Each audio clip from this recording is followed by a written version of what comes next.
Hello friends, आपका फिर से स्वागत है अपनी क्लास एज में। तो दोस्तों, आज मैं आपको बताने वाला हूँ दोस्तों क्लास 10 के सामाजिक विषय की लोकतांत्रिक बुक नंबर लोकतांत्रिक के बारे में सत्ता की साझेदारी।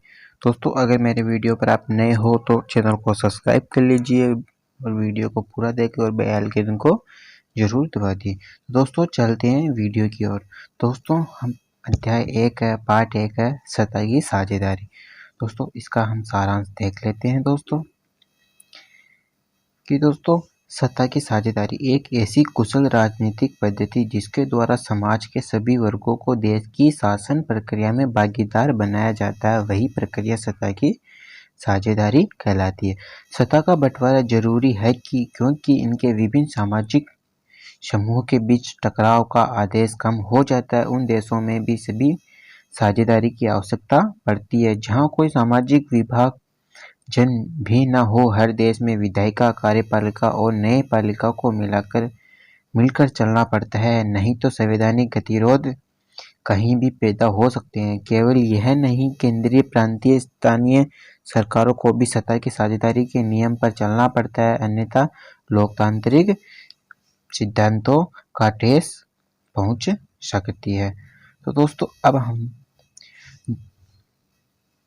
जिन देशों में क्षेत्रीय भाषा और जाति आधार पर विभाजन हो वहाँ सत्ता की सावेर का और भी महत्व बढ़ जाता है। अन्यथा इनमें कोई भी चिंगारा दावा नहीं का रूप लेकर देश के सारे ताने को जलाकर राह कर सकती है। सामाजिक टकराव आगे बढ़कर अक्सर हिंसा और राजनीतिक अस्थिर का रूप ले लेते हैं, इसलिए सत्ता की साझेदारी देना राजनीतिक व्यवस्था में स्थायित्व होता है। मतलब साझेदारी हिंसा ले लेते हैं तो उसमें टकराव मेल उत्पन्न हो जाता है। लोकतंत्र का मतलब यही होता है कि लोग इस शासन को व्यवस्था के अंतर्गत उनके बीच सत्ता को बांटा जाए और इसलिए वेद सरकार की वही है जिनमें उन्हें भागीदारी के माध्यम से यह सभी समूह शासन व्यवस्था से जुड़ना पड़े। लोकतंत्र का शाब्दिक अर्थ होता है कि दोस्तों जनता का शासन जिसमें लोग अपनी भागीदारी को अलग अलग प्रकार से बांटे और अलग अलग तरीकों से उसे अपनाएं।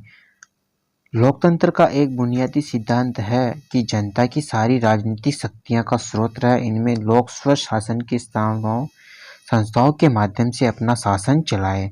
मतलब इसमें लोगों की सत्ता की भावना का वही शासन है जो राजनीतिक शक्ति का स्रोत है।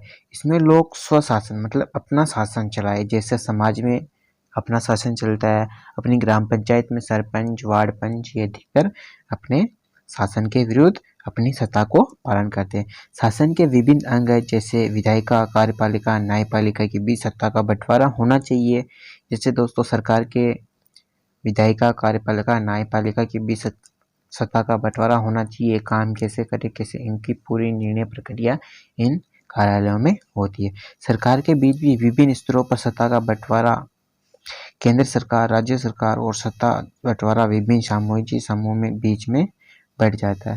दोस्तों, बेल्जियम के समाज की जातीय बनावट क्या थी दोस्तों?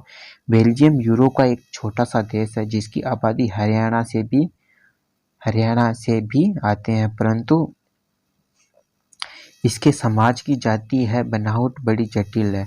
इसमें रहने वाले 59% लोग डच भाषा बोलते हैं, 40% लोग फ्रेंच भाषा बोलते हैं, बाकी 1% लोग जर्मन बोलते हैं। ऐसी भाषा विविधताओं कई बार सांस्कृतिक और राजनीतिक झगड़े का कारण बन जाती है। अब दोस्तों, इसमें आधे लोग डच भाषा बोलते हैं, मतलब 59% डच भाषा बोलते हैं, 40% फ्रेंच भाषा बोलते हैं, 1% जर्मन। तो इनमें सत्ता में अपने स्वशासन के विरुद्ध मतलब सत्ता के विरुद्ध कुछ आशंकाएं, कुछ कमियां सांस्कृतिक राजनीतिक झगड़े कारण बन जाते हैं।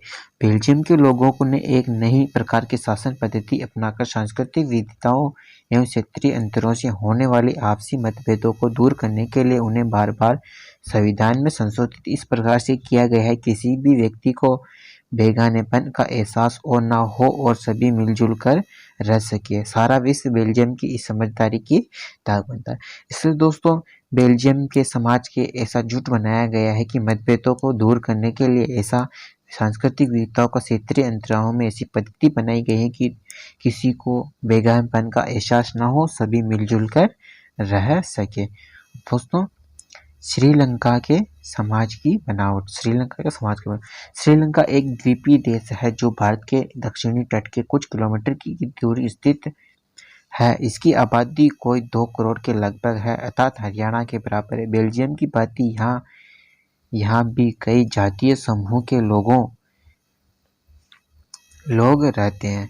देश की आबादी को कोई 74% भाग सिंहलियों का है, जबकि 18% लोग तमिल है। बाकी भाग अन्य छोटे जातीय समूह जैसे ईसाई मुस्लिम का है। देश युद्ध पूर्व भागों में तमिल लोग अधिक है, जबकि देश के बाकी हिस्सों में सिंहली लोग बहुसंख्या में। यदि श्रीलंका में लोग चाहते तो बेल्जियम की भांति अपनी जातीय मसले का कोई उचित हल निकाल सकते, परंतु वहाँ के बहुसंख्यक समुदाय अर्थात सिंहलियों ने अपने बहुसंख्यकवाद को दूसरे पर थोपने का प्रयत्न किया है। वहाँ गृह युद्ध शुरू हो गया और आज तक थमने का नाम ही नहीं रहा। दोस्तों, गृह युद्ध शुरू हो गया, जैसे आपस में बोलचाल से युद्ध होना, उसे गृह युद्ध कहा जाता है। तो दोस्तों, गृह युद्ध छिड़ गया। दोस्तों अब इसके हम प्रश्न तो देख लेते हैं। सत्ता की साझेदारी का अर्थ क्या है? सरकार के अलग अलग अंग कौन से हैं? देश में सत्ता की साझेदारी की आवश्यकता क्या है? बहुसंख्यवाद का अर्थ क्या है? आधुनिक लोकतंत्र व्यवस्था को सत्ता की साझेदारी को अलग अलग तरीके से क्या, प्रत्येक का उदाहरण भी दीजिए। दोस्तों, पहला नंबर का क्वेश्चन है सत्ता की साझेदारी। सत्ता की साझेदारी का अर्थ है एक ऐसी कुशल राजनीतिक पद्धति जिसके द्वारा समाज के सभी वर्गों को देश की शासन प्रक्रिया में भागीदारी होती है। सत्ता का साप्ताहिक होता है। दूसरा है सरकार के अलग अलग अन्य विधायिका, कार्यपालिका और न्यायपालिका। तीसरा है देश में सत्ता की साझेदारी की आवश्यकता इसलिए होती है ताकि कोई भी वर्ग एक महसूस ना कर सके कि एक अवहेलना हो रही है। वास्तव में सत्ता की भागीदारी लोकतंत्र का मूल अर्थ है। बहुसंख्यवाद का एक ऐसी मान्य है जिसके अंतर्गत कोई समुदाय बहुसंख्यक होने के नाते अपने मनचाही ढंग से समाज के फैसले को प्रभावित कर सकता है। और लास्ट क्वेश्चन है सत्ता की साझेदारी बंटवारे के विभिन्न तरीके। आधुनिक लोकतांत्रिक व्यवस्थाओं के सत्ता साझेदारी के अलग अलग तरीके निम्नलिखित हैं। पहला, सत्ता के बंटवारे का पहला रूप हमें सरकार के 3 अंग विधायिका, कार्यपालिका, न्यायपालिका में सत्ता में बंटवारे मिलता है। जैसे भारत में कोई संविधान की शक्ति का विभाजन विधायिका, कार्यपालिका और न्यायपालिका में रखा जाता है। शक्ति के ऐसे बंटवारे को क्षैतिज वितरण कहा जाता है। सत्ता के बंटवारे का दूसरा रूप हमें सरकार के विभिन्न स्तरों पर सत्ता के रूप में बंटवारा मिलता है। सारे देश के लिए केंद्र सरकार होती है, प्रांत और क्षेत्रीय स्तर पर अलग अलग सरकारें होती है। उच्च स्तर और निम्न स्तर की सरकारें बीच सत्ता इस बंटवारे को ऊर्ध्वाधर वितरण कहते हैं। तीसरा, सत्ता का कई बार बंटवारा सामाजिक समूह में जैसे भाषाएं, धार्मिक समूह में भी कर दिया जाता है। बेल्जियम की सामुदायिक सरकार इस व्यवस्था का उत्तम उदाहरण है। तो दोस्तों, हमने पढ़ा साझे की साझेदारी। तो थैंक यू दोस्तों मेरा वीडियो देखने के लिए। अगर मेरे चैनल पर आप नए हो तो चैनल को सब्सक्राइब जरूर कीजिए। थैंक यू दोस्तों, मिलते हैं अगले वीडियो में।